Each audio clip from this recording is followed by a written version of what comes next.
Well, keep in mind, the primary role of law enforcement is to prevent crime. And I want to stay in the prevention mode and not a reactive mode, after a crime has occurred, but crimes do occur. I don't see this as a zero-sum game. I think it's a false choice to say, should we, lower homicides and, the thing that you're talking about.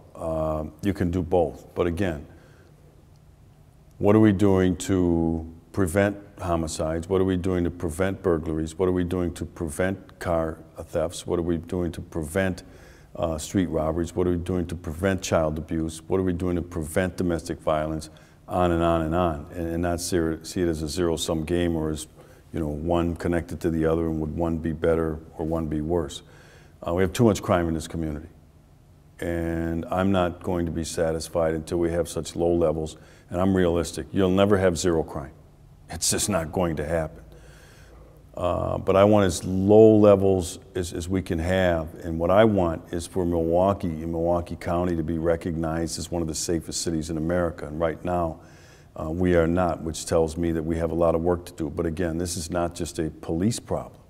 Many of the risk factors for crime have nothing to do with the police. Some of the risk factors for crime, and there's a difference between causation and correlation.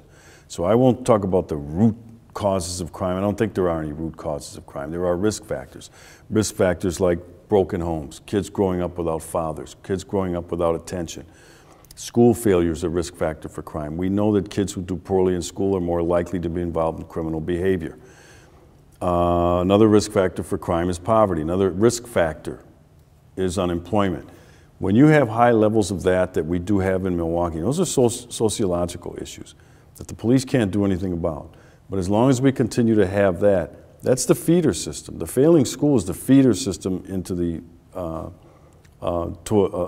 to where crime becomes a lifestyle. So instead of looking at it like, well, what would be better? I'll tell you what would be better is if we solve the issue of poverty in this area, if we solve the issue of school failure, if we enacted policies that actually strengthen families instead of tear them apart.